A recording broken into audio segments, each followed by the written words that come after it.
Good evening, boys and girls, and welcome back. In today's video we're going to be talking about track days and what you need to actually go on one. So without further ado,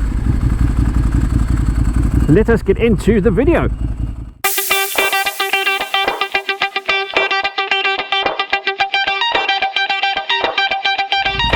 So, track days. What is the fuss about track days? Well, the fact that most of the people I know either do them or have done them, and I want to get in on some of that. But first things first, I need to think about the actual gear that I'm using. Now, I've already got a decent helmet, which is the HJC IS-17, which I'm currently wearing. I've also got decent gloves, pardon me, which are the Alpinestars GP Pros, again, which I'm also wearing, as you can see. And I have two pairs of boots to choose from. My biggest dilemma right now isn't so much the gloves, the boots, or the helmet. My biggest problem is leathers. Do I go one piece? Do I go two piece? Do I go for a cheaply made eBay jobby? Or do I go for something a bit more upmarket? Something like an Alpinestars one piece or a Dainese one piece. But seeing as I had the fortune of being at my local bike shop earlier today, we are now going to cut, with any luck, to a little segment that I did when I was walking around the shop looking at their leathers. So with any luck, we should be cutting to that any second now. Right, now that we're not on the bike, here you join me in my local bike shop, and we're just having a look around at potential leather options for track days. Now, as many of you may know, I've actually contemplated doing track days this year, but obviously time, life and all the rest of it got in the way. But the biggest question that I have for you guys following me and watching my videos, and to the people that you may know that have even done track days, what do you guys recommend to wear? Do you reckon that it's better to go with a one piece like what you see here? Like any of these jobbies here, there's quite a lot to choose from. There's things like Frank Thomas, BKS, Alpinestars, Dainese, you know, all the names that everyone's familiar with and synonymous with when it comes to racing and track days and whatnot. Or do I go two piece, so similar to, say, like these things on the wall, like this, like that? Or do I go down the route of getting an off the peg two piece? Now, each one comes with its pros and cons, but I'm just looking for honest, you know, thoughts and opinions really, because yeah, one piece suits look amazing, they work really well on track, but do they work well on the street as well? Because if I get one full of track, I'll probably want to wear it on the street too, because that's the sort of tart that I am. So when it comes to price, as you can see, there's quite a lot of different prices as well. You got things like this Frank Thomas one here, which is 400 quid. You've got things like this RST suit here, which is 660 quid. You got this RST, which is 450. You know, there's a shit ton of different price points that you can be looking at. But my question is, what do you think I should do? Do you think I should go cheap and cheerful for my first track day, or should I just go full out and get Alpinestars or Dainese? I'm going to leave that one open to suggestion and to comments in the comments box down below. And now let's jump back on the bike. Welcome back, everyone. I hope that that little jolly through the bike shop wasn't too much of a bore for you, because believe it or not, I felt like a right tit talking to the camera in the shop, but thankfully it was quiet, so I got away with it. Yeah, as you can probably tell but from that last clip, that is my dilemma. There's so many different types of leathers to choose from, so many different brands, so many different cuts and fits, so many different colours and styles and graphics. It's like, it's a fucking minefield, I'm telling you. There's so many fucking different brands out there on the market. You know, do I go for, like I said, do I go for a more well-known brand like Alpine Stars, Dionysi and so on, or do I go for a slightly more pocket-friendly brand such as Frank Thomas, BKS, RST and such likes like that? Or do I go for the dirt cheap stuff that you get on eBay, which in all fairness is probably made out of tissue paper? I'm really at a loss. I mean, I work in a bike shop, and because there's so many different fucking brands to choose from, it's an absolute minefield, and I can see why the customers have a hard time choosing, because there is that much to choose from. I know people, you know, are probably going to slate me for what I'm about to say, but it's not always about how much you spend. It's about how well they fit. When I was in the shop, I tried on some Frank Thomas one-piece levers in what I thought was the right size, which is a UK 50, which in European terms is a 60. Now, believe it or not, legs wise, they fitted me perfectly.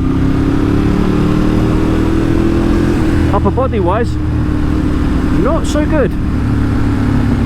These levers, I kid you not, they must have been some in the region of about, you know, probably about maybe an inch and a half too long in the sleeves. Now, to some people that doesn't sound like a lot, but when you're trying to put full race gauntlets on like what I'm wearing now,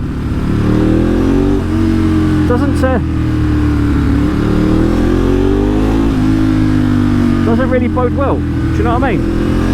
You know, the last thing I need, or the last thing anyone wants when they're trying to do a track day, is have their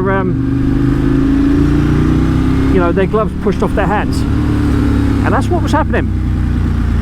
So I don't think I am a 50 after all. I think I'm closer to a 48, but it's whether or not it fits me in the arms, because again, I thought about trying two pieces. So I tried on a couple of different jackets. I tried on a Frank Thomas leather jacket. No, sorry, I lied. I tried two Frank Thomas leather jackets. I also tried an Alpine Stars jacket. Well, I tried it in a 56, and then I tried it in a 58. And lo and behold, the 58 fitted me a lot better. But the other issue I have is that, you know, I've got quite big arms, like big forearms along here and on my around my shoulders, and I really don't want to have to go down the route of getting something custom made, because that's going to cost an absolute fortune. I think, in all fairness, I'm in good shape in terms of the bike doing a track day. I mean, yes, okay, I need new brake pads, I need new fork seals, I need new tyres, I need a new chain sprocket. But these are all things that can come over the winter, so it's ready for the track day next year. In terms of what I'm going to get for my money, you know, I understand that a lot of people will say that a one piece is better for track stuff, and yeah, they're right. But at the same time, I might do one track day and be like, nah, fuck it, I'm not doing it anymore. I might change my mind altogether, and I might never do another track day. So the question is, do I buy my own levers, which in all fairness will probably be better in the long run, for me anyway, because let's face it, wearing someone else's manky old second-hand levers isn't, you know, the healthiest thing in the world, but it's not by any means the worst. But it's like, it's that fine line between just getting through the track day and then enjoying it. Do you know what I mean? The last thing I want to do is get to a track day and be like, do you know what, I'm not enjoying this, fuck it, I'm going home. I want to be able to enjoy the track day from the minute it starts to the minute it ends.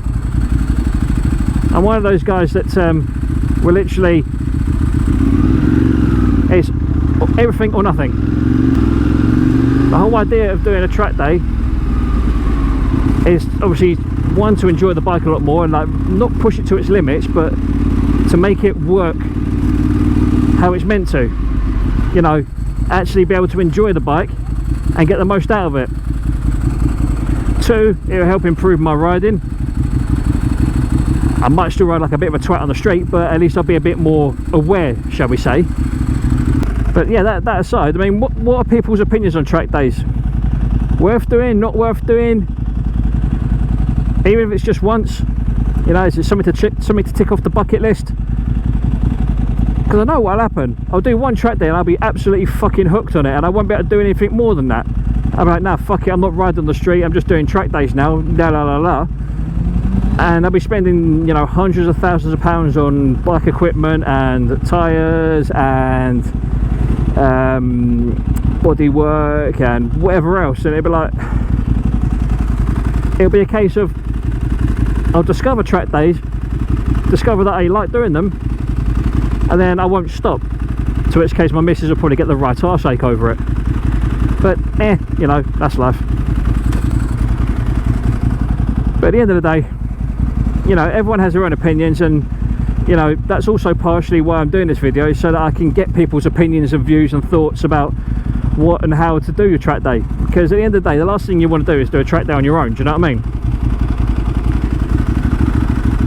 It might sound like I'm being a bit, you know, a bit of a wuss when I say this, but it must be so boring doing a track day on your own.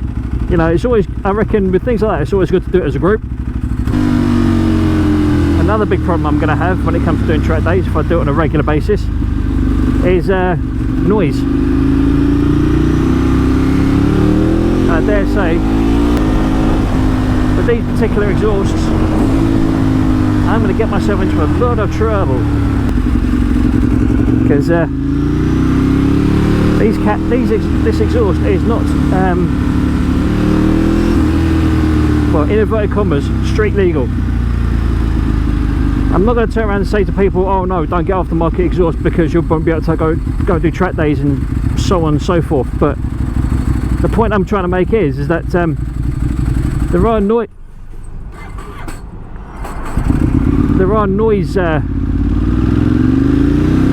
regs to take into consideration. I mean, obviously, like for example, my nearest circuit is Brands Hatch, and whether it be the Indy circuit or the GP circuit, they still have noise restrictions. It's only really a short video, try and get people's opinions on track days and, you know, things like that.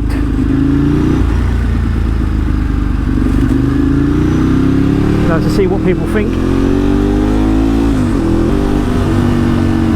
But yeah, from this point onwards, guys,